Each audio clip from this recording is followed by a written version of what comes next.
Hey, what's up, you guys, and welcome to another episode of the Gabba Ghoul channel. Today, we're going to be covering the newest installment in Star Wars, and that's going to be the Obi Wan Kenobi series. Now, it was supposed to come out earlier this month, but they kind of pushed it back for unknown reasons. I don't really particularly know why.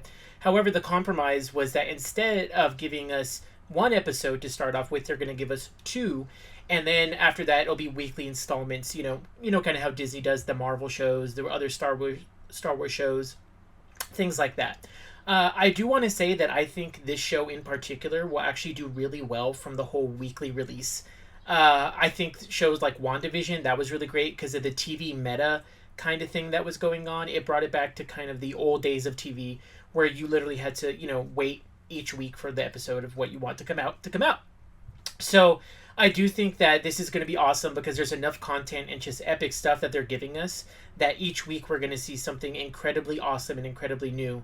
I will say that it doesn't work for every show. I wish shows like maybe like Moon Knight and like even Book of Boba Fett, I feel like they would have really done better if we had gotten all of it to binge, like, from straight to finish, the beginning to finish, because the story is just more cohesive that way. But for Obi-Wan, I think that this does well. It seems like you're watching a movie in pieces. So that being said, this is going to be your spoiler warning right here. This is going to be for people that either don't care about spoilers for Obi-Wan, the new series, or have already seen episodes 1 and 2, because I'm going to be doing them together since they were released together. So that being said, here's your spoiler warning. 3, 2, 1, let's go. So I'm basically just going to be doing bullet points about the stuff that I did like from the show and, kind of going down the list of what we saw that just gave us like so much hype. I have to say, right from the recap, when we saw essentially, a summarized version of the prequel trilogy, it was just so hype. I got so hyped. The scenes that they chose, I mean, it's kind of crazy when the recap does a better job at establishing the friendship between Anakin and Obi-Wan than the entire prequel trilogy did. You know what I mean? For some reason, I don't know if it's just nostalgia. I don't know if it's just the way that they chose the clips and they did them. But you actually could feel the friendship between Obi-Wan and Anakin and everything that they went through. And by the time you see them on, I think it was Mustafar, where they had the final fight, you just really have that like pit in your stomach and you can feel the pain of what all the Jedis went through. I thought them starting at Order 66 was very, very inspired. We got to kind of see the younglings version of what happened and what went down. And I just want to say that the Jedi Master who was teaching the younglings, she was badass. That whole scene was just really well orchestrated and kind of showed the pain of the Jedi's falling from grace. But anyway, we immediately get the time jump 10 years later. And we're on Tatooine again. And I really just want to say precursor, I thought this show was actually going to be very Tatooine-centric. I thought that we were going to be on Tatooine throughout basically the entire show. Obviously, I was wrong as we go on. But anyway, I was really, really curious to kind of see the Obi-Wan that we were going to see 10 years after the fact of Order 66. We know that Yoda was really defeated, but we also know that it was kind of hopeful because he was leaving them with training that hopefully he would, the training that Qui-Gon did to kind of survive after death. So I didn't know if we were going to see an optimistic Obi-Wan or if we were going to see like a gruff, defeated, kind of humiliated and humbled Obi-Wan. And that's definitely what we saw. I mean, I loved the whole, the scene where he's just like cutting the big shark fin or whatever the hell it was in the desert. That felt it felt like it was building the universe because, we don't really get to see the menial peasantry of the universe in Star Wars. But Obi-Wan is really, really, like trying to stay low key, and we see that even as the Inquisitors come to Tatooine, and we see Inquisitor Weeva, we see the High Inquisitor, we see the brother too, and that whole scene was really cool because the High Inquisitor's monologue was very, very on point for being the High Inquisitor. I was kind of worried his makeup and the way that they kind of did his costume, I wasn't on board at first. But actually, the more and more I saw of him, the more and more I was like, damn, like, this is a good High Inquisitor. And then, of course, his whole thing about Jedi hunt themselves, I thought that was just really, really awesome. It was really, really crazy to see that another Jedi did seek out Obi-Wan, and that Obi-Wan essentially just turned his back on him. I mean, how painful must that have been for Obi-Wan? Obi-Wan, we know from Clone Wars, the animated series, and everything we've known about him, he's there to help people. We've always seen him helping people. So when we actually see another Jedi coming to him and saying, hey, I need your help, not only does it scare the shit out of Obi-Wan, I'm sure, because someone has actually found him. Someone who's in the Force has found him. And if this guy's being hunted, it could lead him straight to Obi-Wan. And Obi-Wan, all he cares about is essentially Luke at this point. Now, we also get to see some just precious moments too, right? Some precious moments where he's remembering Anakin. He has the dark dreams of when they found Anakin, when they trained Anakin, basically how he failed him. But then you see Luke, who is kind of reminiscent of Anakin when we have that scene of him doing whatever he was doing with his goggles and like turning. Like that was just really obviously that was meant to be a callback of Anakin when he was like the pod racing young kid instead of like the asshole that basically massacred the entire universe of Jedi. So that was really cool. Also, we never got to see exactly what the relationship between Obi-Wan and Uncle Owen was.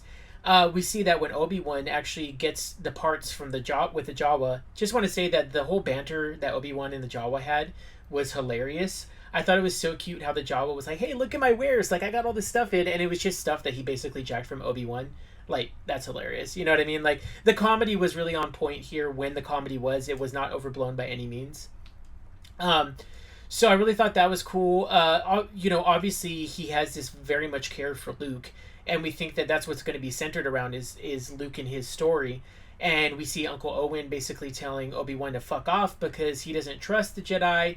Obviously he sees that people are hunting for Jedi. The Inquisitors are right here in Tatooine. He's trying to protect his family, and I kind of don't fault him for that, just because, I mean, look what happened to Anakin. Anakin went to the dark side and died. I mean, everyone knows that. People don't know necessarily that he's Vader, because even Owen was telling Kenobi, like, Anakin is dead, and, da-da-da-da. So we know that Obi-Wan believes that Anakin is dead, that he killed him. He had to kill his best friend for falling to the dark side.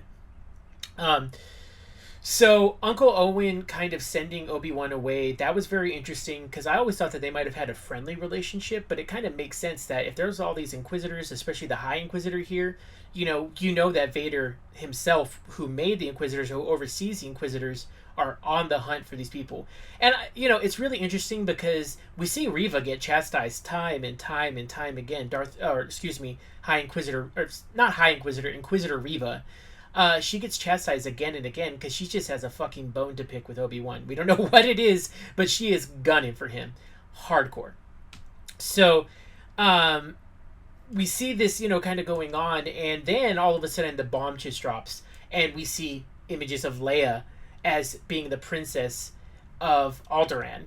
And my God, I never ever thought that we were going to see that in the series. I did not think that I thought if they were going to do anything with Leia as a prequel, that they were going to basically do this completely on a different series, on a different episodes. But seeing young Leia and everything was just awesome. Hang on, I have to kind of pull up because I really want to get this correct.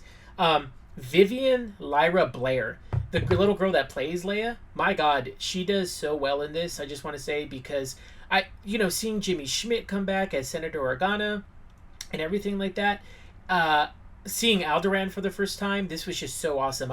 My joke is, I was telling my wife that my joke about Alderaan is that this is the life that we would get if the progressives and socialists in the world actually, took over and did that. It was green, the environment was flourishing. Everybody, you know that Alderaan has freaking universal healthcare, just because by the way they all look great. They all looked awesome. It didn't really seem like anybody was, the wage gaps were bad or anything like that. So it's really, really awesome to see that and to see Leia. And I think it gave, no offense to Carrie Fisher or anything, the way that she played Leia, but the way that this little girl is depicting Layla is just very, very awesome, and I was really, really surprised to see that. Obviously, when we see Senator Organa try to go to Obi-Wan when Leia gets kidnapped, the story on this is really good, because I had no idea. I thought that Leia getting kidnapped had nothing to do with Obi-Wan whatsoever. I thought this was just the fact that she's obviously a royal princess. The Organas are no friend to the Empire, and I think that's kind of known. They don't go directly against the Empire, but they play the long game, and I think that it's just kind of known that they could be a threat in the future. So that's why I thought, whoever the pirates are trying to mess with the Organas are just trying to make sure that maybe they play along with whatever the Empire is going to be doing. That resulted in actually that being a long game for Obi-Wan, and I just have to say that the closing episode where we see Obi-Wan actually go on in like that little holster of his lightsaber.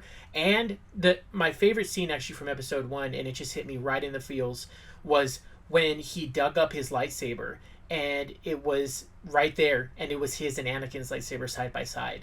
I mean, if that doesn't just kill you in the sense of like his sacrifice when he took out Anakin and everything that happened between them, then I don't know what would in the Star Wars universe. That just the lore behind it, knowing that lightsaber is essentially what becomes Luke's lightsaber, and even fights against Anakin himself.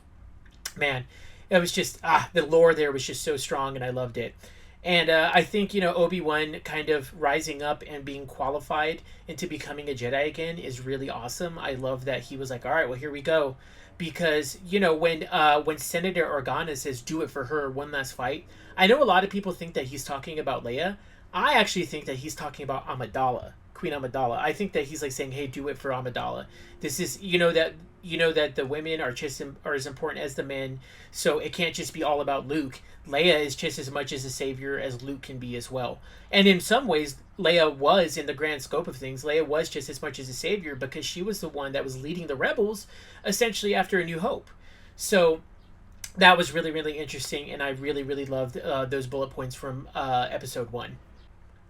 Now on to episode 2. For episode 2, I think there was a lot of things to like. However, this is where things really, like the story really ended up going. I feel like the first episode was really there for the nostalgia to, hit you right in the feels, to see Leia for the first time, Luke for the first time, to see that Obi-Wan is basically just suffering and has lost all faith in the Force and the Jedi itself. He even tells the other Jedi who was being hunted that they were defeated, that it's done, like just forget about it. But now we see the resurgence of what who Obi-Wan truly is, himself. And we see him go to the planet, and I really think I think that this was a Breaking Bad Easter egg when he's going through that lab with all like this stuff, and it looked like they were like making crystal meth. And then also, if you notice, in the beaker is actually a blue liquid. So, when you look at like the way that they were looking at their hazmat suits and that kind of thing, and the stuff that they were making looks like meth, and then the beaker was filled with blue stuff, I feel like that was a truly Breaking Bad Easter egg. I don't know. I'm going to say it was. I don't know if anyone wants to count it otherwise, but I feel like that was totally a Breaking Bad Easter egg. I also want to just do a little shout out to Flea, the leader of the pirates who kidnapped Leia. He's from Red Hot Chili Peppers, if anyone has known that band. They're just, a little band named the Red Hot Chili Peppers. For you youngins, I guess you could say you might not know them. They were a huge band in the 90s, still do really great music. Check them out if you haven't. I thought it was a cool cameo for Flea to be, the leader of the pirates that capture Leia. And, then we also get to see a little bit of the dynamic between Leia and Obi-Wan. Obi-Wan, eventually rescues her, but even then she doesn't necessarily trust Obi-Wan, because keep in mind, she hasn't really been told much about the Jedi except the fact that they've been exterminated. So given this fact, he could say that he's a Jedi, but he's unwilling to show her any of the Force. He's unwilling to do all this and that, which you understand, because he's also being hunted by the Fifth Brother and the Inquisitors and Reva, who is essentially a Sith. And for people who know the Inquisitors, they're kind of what I call Sith light. They're not as powerful at all as like Vader or Darth Sidious or anything like that. They don't have the Darth title at all. Not even the High Inquisitor has it. However, they're usually the lower Jedis. They were formed actually by the lower Jedis that were sacked during the Temple, or who survived Order 66, and instead of being enslaved, they turned on the Jedis for whatever reason. The High Inquisitor himself, if you want to know his backstory, he was actually a guard at the Jedi Temple. He was one of the people with the yellow lightsabers. And during the trial of Ahsoka, when Ahsoka was wrongfully accused, it actually really broke his faith in the Jedi. So he was having doubts. The High Inquisitor himself was having doubts all the way from when Ahsoka was a Padawan to Anakin. So when Order 66 happened, the High Inquisitor just he was probably the first to turn, and arguably one of the most powerful if he was one of the actual guards in the Jedi Temple. So as the story goes on, we see the fact that Reva she's just a fucking loose cannon, dude. I mean, she is really awesome. I love the scene where she's actually jumping across the buildings and parkouring, and we get to see some of her Force stuff. The set that they had for the city planet that they were on was really awesome. Uh, and then her basically outing the fact that Obi-Wan, which is this really sought after suspect in the Empire, is on here, and all the bounty hunters start hunting him as well, the Inquisitors. That was really crazy too, because now you have this like free for all between these like Inquisitors, the fifth brother, the High Inquisitor, I think the seventh sister, and then Riva, who's kind of doing her own thing, and then Obi-Wan and Leia, who are just trying to kind of like stay safe. And then when Leia goes and runs, I thought that was it was such a powerful scene when they were running away and Leia tries to jump off the roof to the other roof, but then Obi-Wan has to reawaken the Force, a Force that he hasn't used in maybe 10 years?